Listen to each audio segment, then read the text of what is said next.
의상대사와 선묘의 사랑이 만든 부석사 이야기. 서기 661년 신라 문무왕 1년의 일입니다. 한 스님이 당나라로 향했습니다. 그의 이름은 의상대사. 그리고 그곳엔 그를 조용히 바라보던 선묘라는 여인이 있었습니다. 사랑을 말하지 못한 채 의상대사를 위해 기도하던 여인. 그를 위해 무엇이든 어떤 모습이든 좋으니 그를 돕게 해달라는 간절한 기도는 하늘에 닿아 바다 건너 신라 땅에 부석사 창건이라는 위대한 일에 힘을 보태게 됩니다. 천년이 지나도록 끝나지 않은 사랑. 그 이야기를 지금 따라가 봅니다. 슬프지만 아름다운 이야기가 널리 퍼질 수 있도록 좋아요와 구독 부탁드립니다. 자, 이제 시작합니다. 1장. 당나라 장안. 처음 만난 순간부터 시작된 사랑.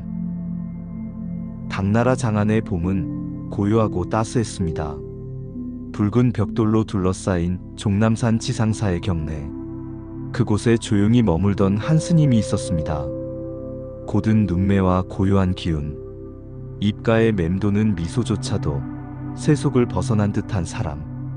그는 신라에서 온 젊은 구도자, 화엄경의 깊이를 찾아 머나먼 길을 걸어온 의상대사였습니다.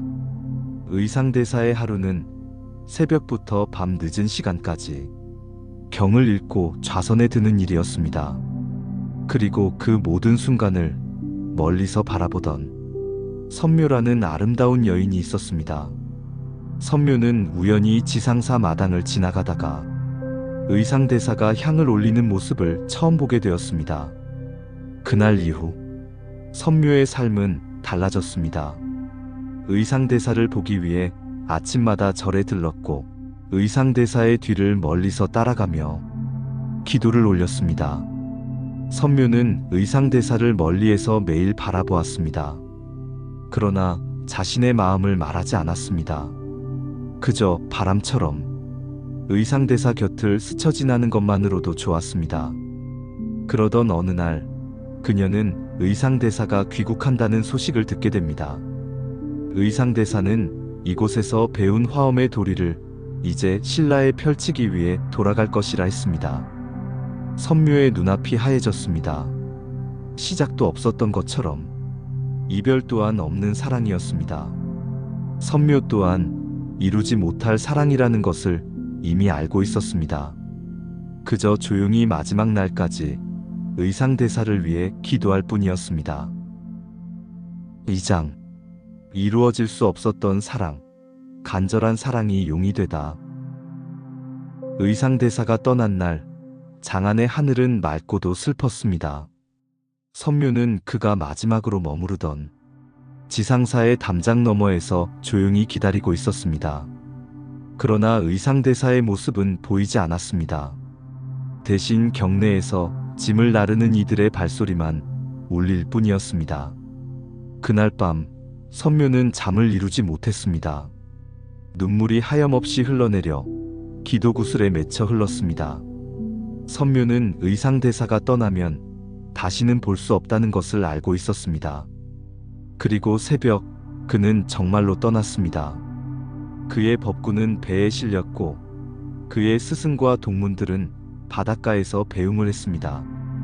선묘는 멀리서 그 장면을 바라보며 조용히 손을 모았습니다. 부디 평안히 가시기를. 그리고 부디. 배는 점점 멀어졌습니다. 선묘는 그 자리에 무릎을 꿇고 슬피 울었습니다. 그리고 한참을 움직이지 못했습니다. 바다는 조용했고 선묘의 마음만이 출렁였습니다. 그때 선묘는 결심합니다. 선묘는 자리에서 일어나 바다로 향했습니다. 그리고 한 발 또 한 발. 파도가 그녀의 발목을 감싸고 바람이 머리카락을 휘날리는 순간 그녀는 하늘을 향해 간절하게 마지막 기도를 올렸습니다. 부디 그가 가는 길이 어디든 모든 어려움에 제가 힘이 되게 하소서. 그가 가는 곳 끝까지 무엇이 되든 어떤 모습이든 그를 도울 수 있도록 허락하소서. 선묘는 간절한 기도가 하늘에 닿으면 그 혼이 신의 모습으로 승화된다고 믿었습니다. 선묘의 마음은 바람처럼 투명했고 기도는 바다처럼 깊었습니다. 하늘과 바다의 신이 그녀의 사랑에 감동했습니다. 선묘의 몸은 빛으로 물들며 거대한 용으로 변했습니다. 붉은 눈동자, 푸른 비늘, 하늘과 바다를 동시에 품은 몸짓으로 선묘는 하늘로 솟구쳤습니다. 3장. 풍랑 속에서 의상대사를 지켜낸 붉은 눈을 가진 푸른 빛깔의 용. 의상대사의 배는 서해의 거센 파도를 가르며 신라를 향해 나아가고 있었습니다. 하늘은 어두웠고 바람은 검은 천을 찢는 듯 불어왔습니다. 항해는 쉽지 않았고 밤이 깊어질수록 바다는 더욱 험해졌습니다. 그날 밤 갑작스레 풍랑이 거세졌습니다. 높은 파도가 배를 삼킬 듯 덮쳐오고 선원들은 두려움에 떨며 불경을 외고 하늘을 향해 기도했습니다. 그때였습니다. 하늘 끝 어딘가에서 은빛 번개가 내리치고 거대한 물줄기 사이로 붉은 눈동자를 지닌 용이 솟구쳤습니다. 비늘은 푸르게 빛났고 몸체는 바다와 하늘을 감싸 안을 만큼 웅장했습니다. 기도 끝에 하늘이 내려준 응답, 선묘였습니다. 용이 되어서도 그녀의 빛나는 눈동자는 그대로였습니다. 바람을 가르고 거친 파도를 몸으로 막으며 선묘는 의상대사의 배를 감쌌습니다. 그 순간 파도는 가라앉고 구름은 걷혔습니다. 밤하늘엔 무지개처럼 희미한 빗줄기가 스며들었고 바다는 다시 고요해졌습니다. 의상대사는 그 자리에 서서 두 손을 모았습니다. 아무 말하지 않았지만 그는 그 용이 선묘라는 것을 알고 있었습니다. 신의 모습으로 다시 태어난 그녀가 자신을 지켜주고 있다는 것을 알고 있었습니다. 의상대사의 눈엔 눈물이 고였습니다. 그의 길은 여전히 험난했지만 선묘는 그 길 위에, 바다 위에, 하늘 위에서 기도가 되어 언제나 함께 있었습니다. 신라에 도착한 배는 마치 신이 인도한 배처럼 한 점 흔들림 없이 안착했습니다.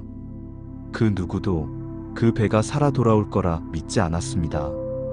그러나 의상대사는 돌아왔고 의상대사의 곁엔 붉은 눈의 용이 있었습니다. 선묘는 이제 더 이상 한 여인이 아니었습니다. 한 사람의 사랑을 넘어 신이 되어 하늘과 바다를 이어주는 다리가 되었습니다. 4장. 하늘을 나는 돌, 부석의 기적. 신라 문무왕 16년, 의상대사는 왕명을 받아 새로운 도량을 세울 땅을 찾고 있었습니다. 의상대사가 걸음을 멈춘 곳은 태백산자락, 봉황산이라 불리던 고요한 능선 아래였습니다. 안개가 깔린 새벽, 그는 산 아래를 내려다보며 이곳이 화엄의 도리를 펼칠 자리가 될 수 있을지 조용히 마음을 가다듬었습니다. 그러나 그 땅에는 이미 토착 세력이 자리를 잡고 있었습니다. 그들은 사교의 무리를 따르고 있었고 불법을 받아들이려 하지 않았습니다. 제자들의 입장에선 이 땅이 길지로 보이지도 않았고 절을 짓기 위한 공사마저도 매번 저지당하고 있었습니다. 의상대사는 밤마다 기도에 잠겼고 그의 눈엔 지친 제자들이 떠올랐습니다. 그러던 어느 날 하늘을 향한 오래된 기도의 한 자락이 다시 내려오기 시작했습니다. 봉황산의 하늘은 붉게 물들었고 산허리 너머에서 거대한 용이 나타났습니다. 푸른 비늘과 붉은 눈동자, 선묘 그녀였습니다. 그녀는 하늘을 돌며 거대한 바위를 품에 안았습니다. 그리고 천천히 그 바위를 땅 위로 옮겨 놓았습니다. 놀랍게도 바위는 땅에 닿지 않았습니다. 마치 허공에 떠 있는 듯이 보였고 그 아래는 손 하나 들어갈 정도의 틈이 있었습니다. 누가 올려놓은 것도 깎아 만든 것도 아니었습니다. 무게만 100여 톤에 이르는 그 거대한 자연석이 기이하게도 땅과 맞닿지 않은 채 떠 있었던 것입니다. 사람들은 넋을 잃었고 사교의 무리조차도 바위 앞에 무릎을 꿇었습니다. 그 장면을 본 제자들도 아무 말도 하지 못했습니다. 지금껏 이 절터를 반대하던 자들도 더는 이의를 제기하지 않았습니다. 하늘이 허락한 땅, 신이 머무는 자리, 그들이 찾아 헤매던 수행도량은 이미 그 바위 위에 내려앉아 있었습니다. 의상대사는 조용히 합장하고 눈을 감았습니다. 절 이름은 부석사, 그 바위에서 비롯된 이름입니다. 지금도 땅에서 떠있는 부석이 남아 있습니다. 사람들은 선묘의 사랑이 지금껏 여기에 머무르고 있구나 하며 신기하게 그 바위를 바라봅니다. 그 바위는 지금도 부석이라 불립니다. 언제든 떠오를 듯 떠있는 그 돌은 의상대사와 선묘의 사랑을 머금고 천년이 넘도록 그 자리를 지키고 있습니다. 그곳에서 사람들은 하늘을 나는 돌 위에 간절한 마음 하나를 올려두며 말없이 손을 모읍니다. 5장 성룡이 되어 남은 사랑. 무량수전 주불 아래 거대한 성룡이 천년 가까운 세월을 아미타불을 지키며 묻혀 있습니다. 성룡의 몸은 무량수전에서 석등 아래까지 이어집니다. 의상대사와 선묘의 사랑이 커다란 성룡의 모습으로 아미타불을 지키며 남은 것입니다. 무량수전은 이 성룡 위에 지어졌습니다. 천년의 세월을 무량수전과 부석사를 모진 풍파에서 지켜냈습니다. 일제강점기 무량수전의 수리 중 무량수전 앞마당에서 성룡의 일부가 모습을 드러냈습니다. 48척 길이의 성룡. 당시 사람들은 그것이 전설 속 성룡의 일부임을 직감했습니다. 그들은 입을 모아 말했습니다. 무량수전은 성룡 위에 세워졌다고 오래전부터 이 마을에 전해지고 있었습니다. 사랑은 그렇게 무량수전을 지키며 의상대사를 향한 사랑을 간직하며 기도하는 사람들의 마음을 감싸 안고 사람들의 간절한 이야기에 귀 기울이며 그 자리를 지키고 있는 것입니다.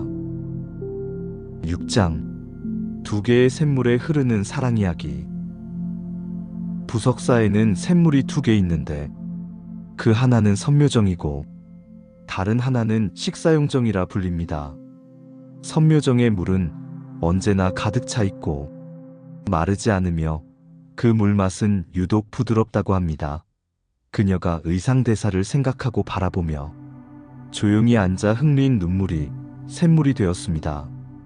선묘정은 선묘의 의상대사를 향한 애틋한 사랑이 남긴 흔적입니다. 그리고 천년이 지난 지금도 그 물은 마르지 않고 흐르고 있습니다. 식사용정은 그녀가 바다를 건넌 후 처음 이 절터를 수호하기 위해 도착했을 때 가장 먼저 물을 찾은 곳입니다. 선묘용이 2 손으로 떠마신 그 자리에서 물줄기가 솟아나기 시작했습니다. 식사용정의 물은 비가 오지 않을 때 기우제를 지낼 정도로 효험 있는 물입니다. 선묘용은 이 2 곳을 오가며 의상대사를 지켰습니다. 사람들은 이 2 샘물을 선묘용의 눈동자라 불렀습니다. 맑고 투명한 샘물 속에서 사람들은 간절한 사랑을 봅니다. 지금도 많은 이들이 샘물 앞에 서면 선묘의 슬프고도 아름다운 사랑 이야기를 떠올립니다. 선묘의 마음을 닮은 듯한 샘물 속에 자신의 마음을 비춰보며 사랑하는 사람들을 위해 기도해 봅니다. 7장 무량수전 앞에 선 당신에게 건네는 사랑의 기도. 무량수전 앞에 서면 천년 전의 마음이 바람을 타고 들려옵니다. 선묘의 사랑의 기도가 아직도 귓전을 맴도는 듯합니다. 그녀는 이곳에서 수많은 이들의 마음을 품어주며 흔들림 없이 저를 지키고 있습니다. 지금도 하늘을 향해 올려지는 수많은 기도들, 그 안에 당신의 소원도 함께 실어보십시오. 그리고 가만히 사랑하는 사람의 이름을 불러보십시오. 당신도 그녀처럼 누군가를 위해 기도하고 있다면 그 마음은 반드시 전해질 것입니다. 무량수전 앞에서는 간절한 마음들이 언제나 하늘로 이어지니까요. 소원 품은 길이었습니다.